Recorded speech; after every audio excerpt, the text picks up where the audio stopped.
Nothing contained in this podcast should be considered a substitute for professional medical advice. This content does not represent our respective employers and is purely the opinion of the podcast hosts. We are not your personal medical providers. Sorry, friends. So, if you have concerns or are seeking a diagnosis or treatment, please seek individual advice from a healthcare provider in your area. We are not liable for any risks associated with acting upon the information contained in this podcast. This is intended for educational and entertainment purposes only, so enjoy the ride.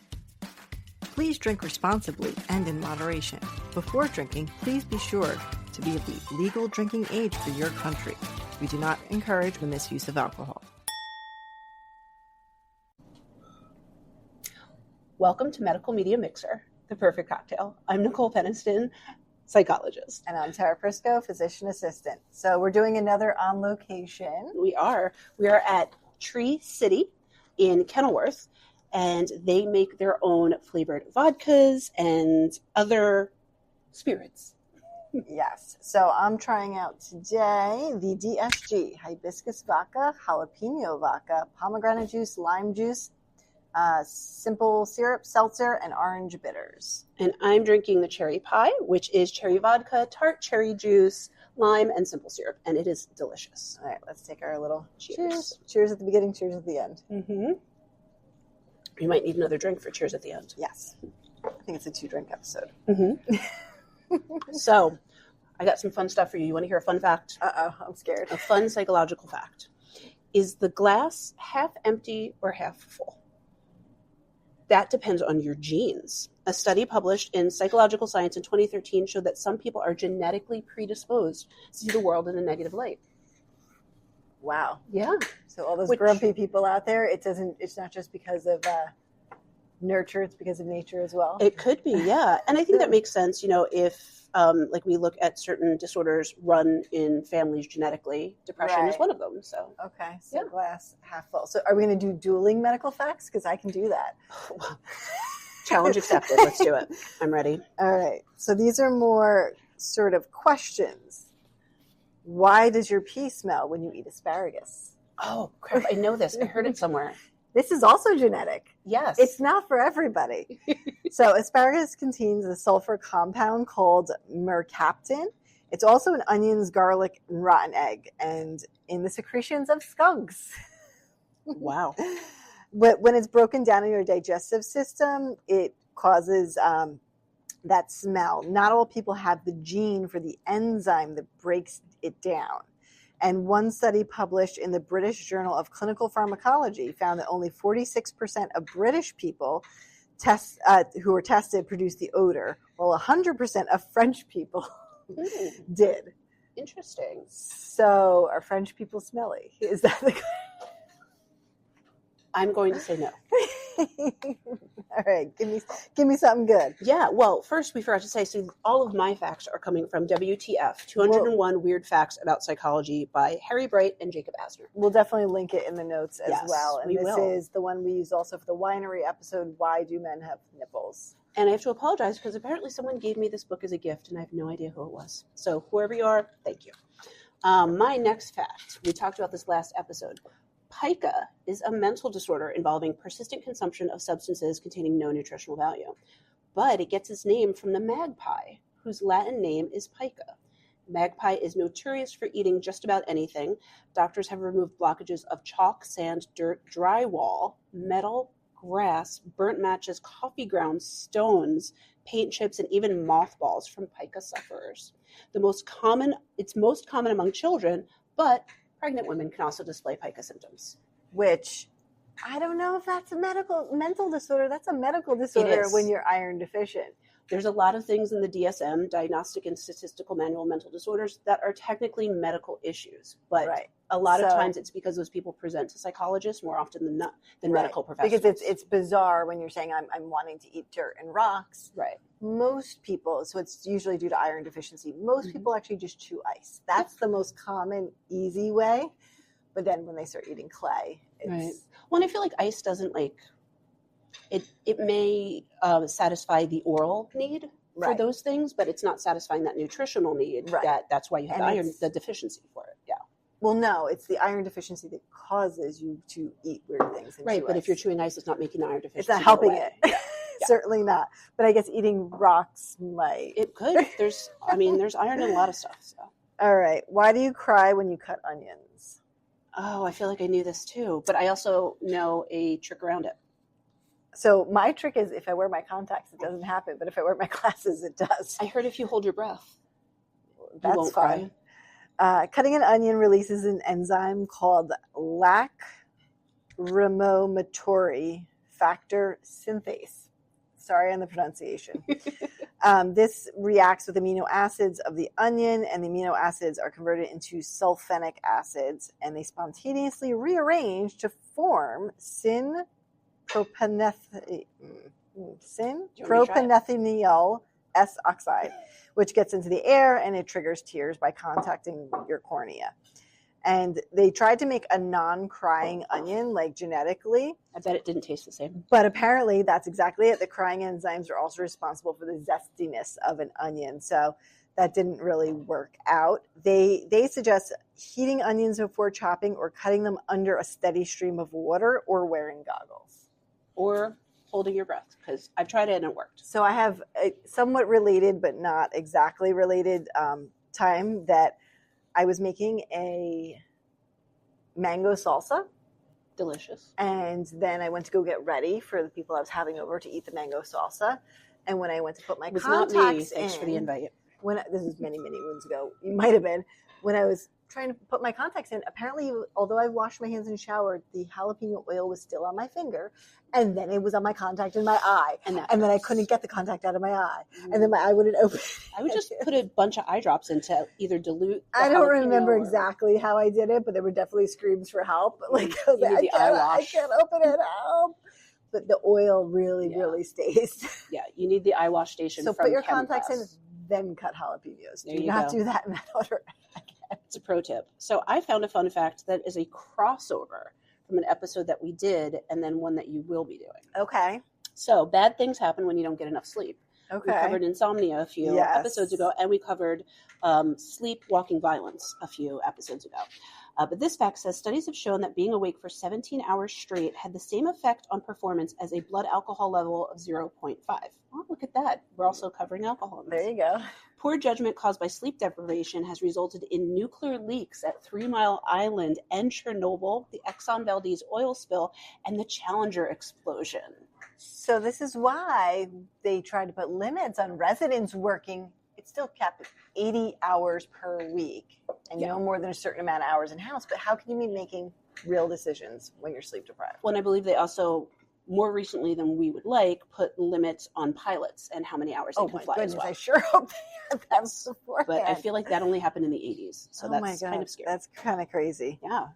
All right. This is one that's near and dear to my heart because I'm battling this in my house lately. Is it bad to crack your knuckles? Oh, yes. So the old wives' tale is you get arthritis. So technically it's not bad. I'm more prompting one of my children not to do it because I feel like it's become a crutch or a fidget for whenever there's a pause in life, a space, quiet, and using it sort of as a nervous adaptation. So that's why I'm trying to remind them gently to not do it. You're going to tell me psychologically I'm messing my child up. No. But cracking knuckles is not as bad as people think. The usual argument is that knuckle popping causes arthritis. This does not happen. Chronic knuckle cracking may cause other types of damage, including stretching of the surrounding ligaments, decrease in grip strength, but not arthritis. And the sound is actually produced by the bubbles of the fluid, the synovial fluid within the joint that pops. I've heard that people can crack their scalp. Can you do that? I don't even feel like that's possible. I've heard it. I've heard people do it though. I mean, so like here's pull your hair in it. Well, so here's the thing. So other cracking your neck and other things like that, pops and cracks you hear otherwise. But those are joints. There's no those are tendons rubbing over like bony prominences or over each other. Right. So you do have attachments of your neck muscles onto your scalp. Like your scalp. I've seen people crack like the top of their pull their hair and like and it sounds like makes a noise and that's bizarre. I've never heard of that. It's bizarre. That's crazy. But that's supposed to help relieve migraines. If you can do it, try it. But were you looking at me because I'm damaging my child by telling them not to No. crack their knuckles? Okay. No, I was looking at you more because I work with a lot of people who have ADHD, and that is a common fidget that Right. people say that it is, but I don't feel like it's the same function as fidgeting.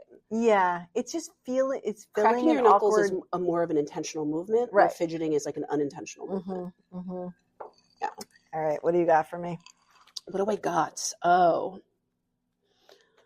I mean, okay, this is kind of like that. So I guess the arthritis is a conspiracy theory. So a series of 3 studies published in Social, Psychological, and Personality Science revealed that conspiracy theorists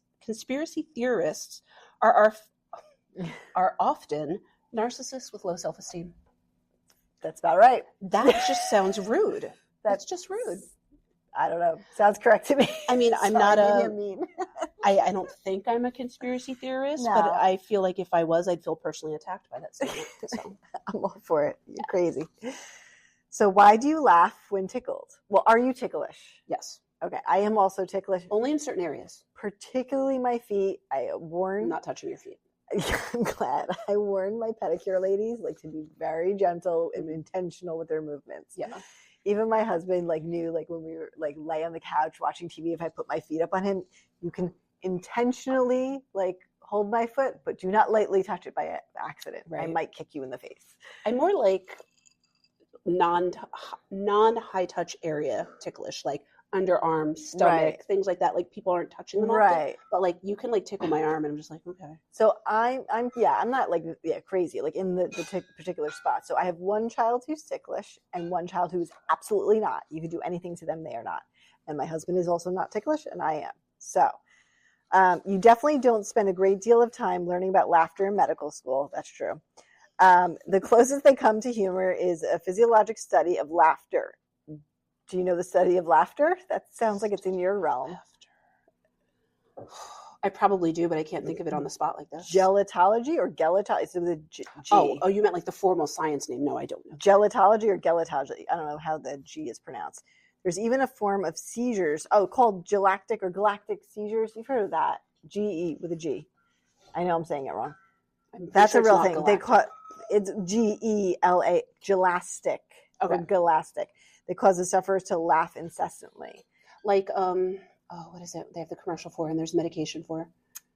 Pseudobulbar affect. Which is different. But this is a type of seizure. But laughter is a complex process that requires coordination of many muscles throughout the body. It also causes an increase in blood pressure and heart rate, breathing changes, reduced levels of certain neurochemicals, potential boosts in the immune system. So overall, it is good for you. It is related to making and strengthening human connections and a kind of social signal. And people are 30 times more likely to laugh in a social setting than when they are alone. That's absolutely true. Do you ever randomly laugh while watching TV alone? Out loud? I feel like this is, yes, but I was going to say, I feel like this is indicative of my current mental health situation. I find myself crying more often at things, getting more emotional at certain movies and things when I'm by myself versus when I'm with other people. Yeah, well, I could see that for myself too, because I'm keep it all locked up. Yeah, I was watching, well, this is one that gets me all the time.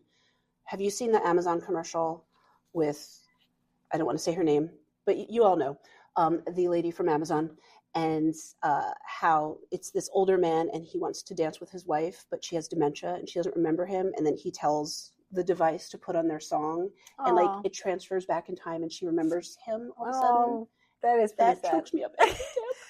So yeah, I've been laughing a lot more since we're doing the podcast because I don't laugh on a regular basis. I feel like a lot of both of our interactions are very serious. Right, exactly. But I'm always made fun of by my husband, and his mother particularly laughs out loud at a lot of things. But we'll be watching a funny movie or funny show, and they'll be like, "Tara, you don't think this is funny? You don't think it's funny?" I'm like, "I do." They're like, "But why aren't you laughing?" I'm like, "It's funny. I'm laughing inside." You're laughing inside. I don't know. Fun fact, that action of asking someone else if they think someone's funny, that is a shared emotional response. Okay. Yes. It's something I look for when I'm doing autism evaluations. Sometimes folks on the spectrum don't know how to initiate shared emotional responses. Oh, that's interesting. They find something funny and they're laughing, but they don't really care if other people don't find it funny. Right. Okay. Sometimes I'm like, stop laughing. I'm trying to hear the show. You're being too loud. Yeah. All right. So speaking of laughter, assuming that it comes along with happiness, women who get Botox injections to correct frown lines often report feeling happier after their treatment. Facial expressions affect our emotional state. So when we smile when we're happy, but when we smile, it makes us happy. Right. I've heard of that. So what did it say? What neurotransmitters or like? But something comes out. When you see someone else smile and you smile, it's your mirror neurons. Oh, we did speak about that briefly. Talk about that. But the other thing that I heard a while ago, that since I heard that, I've noticed it.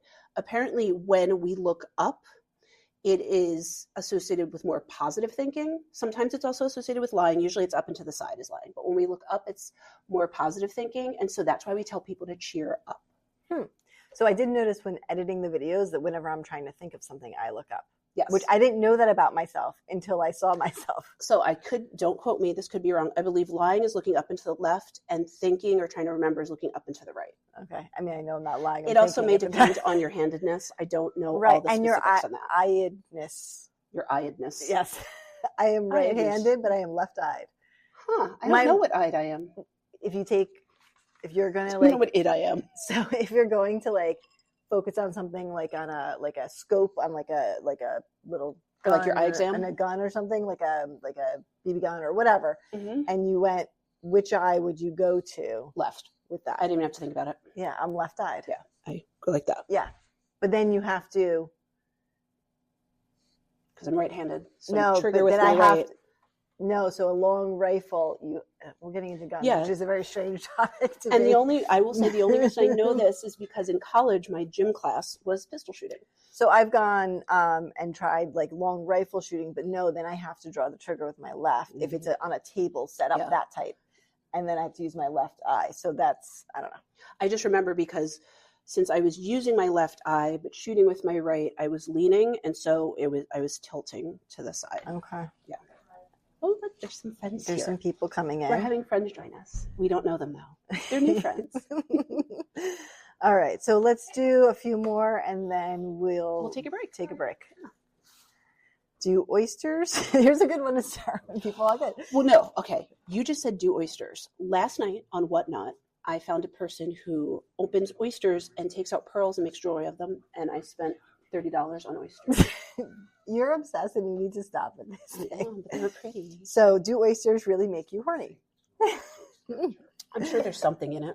So oysters definitely do resemble certain anatomical parts. Sorry, I skipped ahead and saw the last one. But doesn't make them stimulants. There are a lot of different foods and substances that are thought to be aphrodisiacs. There are no science to prove that any of them work, but some theories on oysters. Oysters are full of many vitamins and minerals, especially zinc. Zinc controls progesterone levels, which have a possible effect on the libido. Other foods that we've talked about are in this possible is chocolate, strawberry, champagne. What is Spanish fly? I think it's an herb. An animal cracker? That's I don't know what I skipped ahead. It says animal crackers. But only if consumed during sex are dunked in Spanish fly. So Spanish fly is wine? I don't know. I'm going to look it up, though. What is Spanish fly? TBD. After we find that out, we'll take a brief break and come back for maybe it's some tequila. More. For some reason I'm thinking Spanish. I can't spell fly. Oh, look at that. It knew what I meant anyway. It's a type of beetle and the substance derived from it, which is a purported cantharin. I've heard of that. Yeah. Cantharin they use to color things. Isn't that is that what makes things like blue color? Red, I think. Oh, yeah. Well, there you go. I don't know. We'll take a break and come back. All right, we're back. We're back and I've got a new drink. I am now drinking the Rosy Grapefruit. It is rose vodka, tonic, grapefruit juice, and mint, and it is very refreshing. All right, cheers to number 2 for you. Can I catch up? All right. Okay. So you have some psych tests for us? Yeah, more like questionnaires. I don't know about that one, but this one is asking about what your greatest fear is or what your phobias are. So I'm going to list... I'm going to read a list of common phobias, and you tell me which one are you afraid of. Okay. Sharp objects. Not particularly. Being a passenger in a car. No. Dead bodies. Nope. Suffocating. No. Failing a test. No. Okay, so this, just to clarify. What if I say no to all of them? Well, I was going to say, just to clarify, it's from being afraid of to having a phobia of. So Okay, so yeah, like I don't want to get cut with a knife, but I'm not like particularly afraid of sharp objects. yes, like you'll use a knife in the kitchen. You're not afraid. Right. Okay. How about looking foolish? I wouldn't say it like something that takes over life type phobia, but maybe a fear. Yeah, maybe something like that. How about being a passenger in a plane? No plane issues for me. Worms. No, I used to I told you I used to smush ants. I mean, worms, like, come on. The ant killer right here. Arguing with your parents. No, I'm good with that. I'm good at it. Rats and mice. I'm not going to run away and like stand on a chair. I'm going to be grossed out and want to trap them. So I'm going to go after them. And I'm assuming this is when they're alive. Yeah. Okay. Just because I feel like if I saw a dead one, I'd be grossed out, but I'd handle it. No, alive, I'd like find a way to trap them because I don't want them inside. Fun fact, at a job once, I was the first person to come in the office. And I was like going about like putting my lunch away in the kitchen, starting the coffee, all that stuff. And I looked in the garbage and the cleaning people had taken out the garbage. So it was just an empty garbage pail. And so I went to like get a bag to put in there and I looked in and there was a little mouse just running circles in the bottom of the pail. He got lost. He got lost and stuck in there. So I just opened the door and I flung him out and hopefully he found his way. Did I tell you about the time we euthanized the mouse? I don't think I want to know. So back when we first got our house, didn't I just say I didn't want to know? A lot of work to be done on it. Siding and windows and all those things need to be done. Apparently, mouse got in the house somehow. Mm-hmm. And we imagined that it must have, our bathroom was demoed. We imagined it must have somehow come up the pipes from the basement and we got into the second floor of the house, like not the first floor, but the second floor, and then came down the stairs because it was somewhere in the middle of the stairs. I don't know how it could have gotten up the stairs. We imagined it must have fallen down. There's just no way it could have gotten up. And I was pregnant with my second. My oldest one was sleeping, and we found it, or I guess my husband found it, and he trapped it with a box. And then the thing is, if you let them outside, they will, within I think a 3-mile radius, they'll come back. Oh, see, I didn't know that. At my workplace. Whoops. So we figured we had to kill it, but obviously we didn't want to do it in a way that was mean. So my husband devised that we went with the box and we turned the car on and we put a pipe from the exhaust to the box and it went to sleep. Forever? But it was gentle. I was pregnant. I couldn't touch a mouse. It was carbon bad. monoxide poisoning is painful. I don't know. You do know. You're a medical professional. You feel sleepy and nauseous and confused. And then your brain starts to slowly die. Sorry. I don't euthanize animals in general, but it's my only experience with ever killing anything. Other than like accidentally, a bird flying into my car or something like that. We're like creating like a storyline of me as like a serial killer. You know that, right? That's why I still hang out with you. We're putting all the evidence together. That's why I'm here, because I'm going to be the one who cracks the case. So instead of reading this whole list, I'm going to guess which ones I think you're afraid of. I hope you're not afraid of hypodermic needles, given your job. No. Maybe you are afraid of or anxious about life after death. Not really. I'm very non-fearful. Yeah. I am. I'm not. How about untimely or early death? Yeah, I mean that for sure. Losing a job. I don't know. I've never been in a place where I was afraid of it, but I guess it would become like if it was like imminent. Yes. I thought I was fine. I would be stressed. Yeah, I thought I was fine until I got laid off from my last job. And I was like legitimately traumatized by that. The anniversary of it was actually last week. After it comes out of nowhere, something like that, that would be. Yeah. How about car accidents? Yeah, that for sure. I don't think you're anxious about speaking in front of a group. Let's hope not. No. Spiders. No, I save them.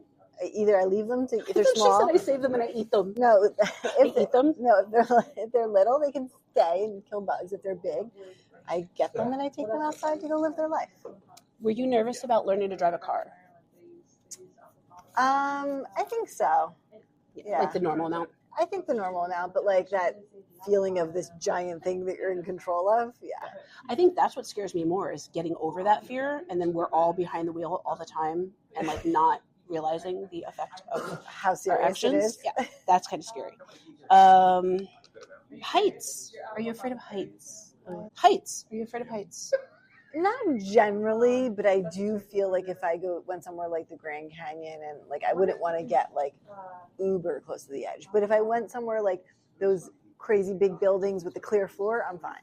See, and for me, that's the thing. I'm afraid of steep heights, not heights in general. Yeah. So like, I don't like being at like the like nosebleed seats in a stadium where like the seats go like straight down. Right. But if they're more graduated, that doesn't bother me. Right. All right, let's do some random conversation starters. I saw some cocktails. I saw Oprah's favorite cocktail. Yeah, on the back there's Wait, I want to know what Oprah's favorite cocktail is. Is the lemon drop. That's my drop. aunt's favorite cocktail. Shout out to Aunt Shelley. 3 ounces of citrus vodka, 1 ounce of triple sec, half an ounce of lemon juice, and a teaspoon of sugar. So I guess you rim the martini glass with the lemon wedge, dip it in the sugar, and then shake everything else up. Yeah. All right, since we looked at that one, have you ever broken a bone? Have I ever broken a bone? Technically, yes. Technically? I fractured a vertebrae. Okay, yes, you have broken a bone. I have definitely broken fingers and probably never got taken to the doctor for that when I was a kid. I think I broke a toe. I definitely broke my right wrist on my 4th birthday and my left elbow when I was 18 cheerleading in college. Yeah. I've never had a cast. Yeah, I had a cast for those two. Yeah, but I did fracture a vertebrae, and I'm pretty sure I broke my big toe, which probably should have been addressed, but I didn't. Big toes definitely need to address. Okay, so we saw this one before. We did. Your middle name, I know, is Claire. Yes, but what is my confirmation name? Oh, God. It's probably like something crazy. The funny thing is she's right. Like Philomena or something. I picked the craziest ideas. I said Philomena. I don't think it's the same. But so initially I wanted it to be Anastasia. Okay. But then I changed it to Gabrielle. Okay, that's not that out there. But Anastasia would have been cooler. Yeah. Well, what's my middle name? Because I think he might fail our friendship test. I probably will fail it because for a long time I thought it was Belle because her like email used to be like Tara Bell. Right. So people in my family, there's a whole story, but once you get the middle name, then I'll tell you. And that's what you say. I've heard your mom call you Tara Bell, so that's why I thought that was her middle name. So it didn't come out of nowhere. I just didn't make it up. Right. I do know it because I know I've seen it before, and we definitely heard it at graduation. Yeah. It's not Lynn because that's Laura. No. It's Loop. Hi, Loop. Laura Lynn. I know so many of my friends' middle names, but do I know yours? Oh, I bet this is a trick question. I bet you don't have one. No, I do. I definitely do. I was going to say trick. I mean, if I give you a clue, it'll be very easy. Marie. It is a state. Virginia. Yes. I see, and I told you, I did know it because I've seen it So somewhere. the story is my grandmother's legal name. I should have said Montana. My grandmother's legal name was Virgibel. Oh, but I love that. She was from Texas, and her parents, it was like Virginia and Isabel just sort of smushed together. It was Virgibel. And so I'm Tara Virginia with a nod to her, but then a lot of my family would call me Tara Bell as a nickname. Got it. So there you go. I mean, technically, if we're getting technical, my first name is supposed to be Nicole Claire because I was named after my parents chose my first name based on their favorite soap opera character. But my grandmother was Mary Claire, so as her first name. So I was supposed to be Nicole Claire, and then we just eventually, I think like they never really kept it as a full name, and so whatever Claire became my middle name. Whatever your birth certificate says is what it is. Not my birth certificate, but my baptism certificate has my name spelled wrong. Ah, fun. So I'm technically not legally baptized. There's no legality to that. But my confirmation name is Elizabeth. That's kind of boring. Sorry. Yeah. Sorry for all the Elizabeths out there. All right. What was on the back of this card? Oh, recipe for a Cosmo. That's apparently Carrie Bradshaw from Sex and the City's favorite drink. 1.5 shots of citrus vodka, half a shot of Cointreau, 3/4 shot of cranberry juice, half a shot of lime juice, and 2 dashes of orange bitters. Let's see. Is there anything else fun here? I've got one to go along with my fear thing. It's just a picture of a bunch of creepy crawlies. But it's talking about what the difference between is a fear and a phobia. So do you know? I guess a phobia is something that impairs your actual function. Yeah, it's debilitating. So do you have any phobias? Because No. I do. Vomiting. Yes. And falling. No, just vomiting. I have a vomit phobia where literally... See, I'm a better friend. I know your phobias. Probably just because I tell you all my medical issues. But yeah, I always disliked vomiting, as most people do. But it started to progress more, I think, probably like middle school, because that's when like vomiting happens less with like kids. Like it happens a lot in elementary school. And then in adulthood, I was at work one day and my coworker said he really wasn't feeling well and had a stomach ache. And I just saw him run to the bathroom, knowing what was going to happen. Didn't hear anything, didn't see anything. I had a full out panic attack and had to leave work. Oh, wow. Yeah. Luckily, I haven't had one since then. I have been around people who have felt ill, haven't seen any vomits. Right. I myself have probably only vomited like 4 times in my life. That's something that I try to avoid in medical things. Yeah. Like, sorry, somebody else has to handle that. But my own kids, like, yeah, with kids, you have to. Well, but and I feel like baby and like child vomit's different than vomit.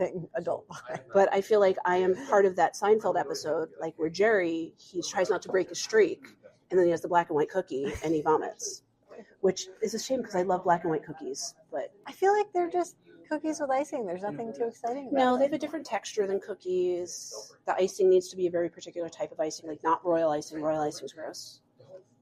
But it's not buttercream icing either. No. I don't know what it is. Well, I bet it's royal icing in some other form. It might be. Because it's got that shiny texture. You know what? I'm confusing royal icing with fondant. I don't like fondant. Oh, yeah. So, do you obey rules you consider unfair or ridiculous? I think it depends on the context. Like at work, I feel like there definitely are certain rules that I think aren't valid. So it's a whole thing. But like an example is when you're doing psychological testing, validity testing is very important. But I work with a very specific population who may fail validity testing just based on the issues that they're dealing with. And so I really don't like giving validity testing, but I do it because I understand like in the world it's important. But I also feel like we need to develop something better for these special populations who maybe can't like withstand that sort of testing. So you skirt rules for the benefit of... No, I still follow it, but I dislike the rule and I'm very vocal about disliking the rule. Okay.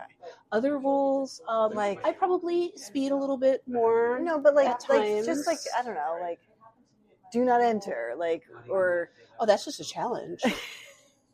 I'm not a do not enter violator, but I am a do not touch violator. If you tell me not to touch something, I 1,000% will touch it. I am like a rule follower pretty much, pretty well. Does that shock anyone? But I can get caught up in things and sometimes, like get pushed over the edge. Someone like Laura would probably get me to break a rule. Absolutely. But my husband breaks rules all the time. And I'm like, me and my kids are like, no, stop. It's just don't do that or don't go there. And he's like, I think it depends on like, whatever, who cares? Okay, so I guess, no, I have to walk it back because now I'm thinking of an example. My mom is not a rule follower. Right. And that's just her personality, and I love that for her.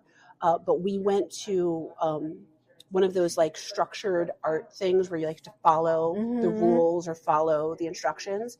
And she was just like going rogue and doing her own thing. And then she's like, why didn't this work? And I'm like, because you didn't follow the instructions. See, I'm really good at those painting things because I am a good rule follower. So we need to go to one of those. Yes. I mean, we've been to one in like the past, a long time ago. Yes. But I am good. I'm not artistic whatsoever, but I can follow what you tell me to do. There's one that's actually near you we should do. It's silk painting scarves. Ooh, that would be fun. We should do that. That sounds neat. Yeah. That's different. And it's like literally like right down the street from your house. Okay. What, in Red Bank, I assume? No. Oh, really? That's why I didn't want to figure out what it is. All right. And on the back of that one, apparently Jimmy Buffett's song Margaritaville was supposed to be performed by Elvis Presley, apparently. But Elvis died the year that the song was released. R.I.P. All right. Have you been to a Margaritaville? Like the resort, not the restaurant? Yeah, actually in Gatlinburg, we stayed in the resort. It was actually very nice. I saw that on your socials. Here, see if there's anything here that interests you. Okay. Here, see if there's anything here that interests you. Let's trade. Or in here too. These are more like, you have to score though, so they're harder. We did the house personality already. I feel like I shouldn't do the images. Oh, here's a good one. What's your first drinking memory? Oh, since we're drinking. Yes. So that would be influenced by Sue, who is visiting New Jersey this week, actually. We went to Wildwood. My mother and my aunt used to go out on the VFW, whatever it was. Not conference. What's the word? Convention. Okay. They'd go hotel hopping and drinking with all the guys. I don't know. It was a strange time. And they would make my sister go with them because she was little. And then I brought a friend with me to go to the boardwalk and hang out and do whatever. And they had their alcohol stash in the room. So they were still out. we decided to drink their alcohol stash, except for we didn't have any good mixers. We had like soda and like vodka and anisette. Those Like were our cola soda. Yeah, like soda, regular soda, and then vodka and anisette. And I don't really know, what we did, but it ended up with us running out in the street with just like night shirts on, like long baggy t-shirts, and then getting back to the room, and then being sick and having to not be sick by the time they got back from their partying. And then being hungover the next morning when my little sister said, we're going to go to the water park. Let's go to the water park. Let's go to the water park. And then climbing up all of those flights of stairs in the water park in the sweltering heat with your first hangover. That's pretty epic. Sounds fun. All right, let's hear yours. I don't know if this was exactly the first, but I was in college. I went away to school, so I was living in a dorm, and we wanted to have a party. And I had gone home the weekend before and stole a bottle of vodka from my parents. Which I got yelled at about for that like 2 weeks ago. So it's still something living in her memory. Okay. Which she tells me, well, you should have just replaced the bottle with water. I would have never known. I'm like, because I didn't think you would notice at all. So, because my parents are not huge drinkers. They had like a full stocked bar, but they would drink like twice a year. Debbie and her drinks is now up to her game. Her drinks, yes, she needs to drink more. So I stole that. I brought it to school. I shared it with several others. But all I remember is by the end of the night, I thought it would be, so for context, I went to Stockton, which if you guys know Stockton, did not graduate from there. It's a whole different story. I transferred. I didn't drop out of school. I'm okay. But it is in the middle of the woods. The dorm is literally in the middle of thick woods, and the next thing over from the thick woods is the FAA. Okay. So just airplanes and woods. That's all it was. And this was around and then Nicole running onto like the FAA. Oh, and this is when the Blair Witch Project came out. So we decided, drunk, to go wandering in the woods in the middle of the night. That doesn't sound like something you would normally do. Yeah. You're a very woodsy person. Well, I don't know if that was that same night, but it was definitely that same year. We decided that we were strong enough to pick up a car. So 4 of us tried to pick up a car. Guess what? It didn't work. So did you do okay in the woods? How did that go? I mean, I got home, but we definitely were wandering around in the woods until the sun started to rise. Wow. Yeah. And I mean, we weren't that far from the dorms, but we were far enough. And luckily, knock on wood, it's an area that has a lot of no hunting signs because there is a lot of hunting down there. So we were in a safe area. But I think the no hunting signs were specifically for that reason, for drunk college students wandering. Sounds about right. Yeah. All right. Before we cut for the next segment. One more good one. We'll pick one of those, and then I think we'll do some of these. What did you want to be when you grew up? A doctor, but now I'm a PA. Close enough. She's supposed to say something fun.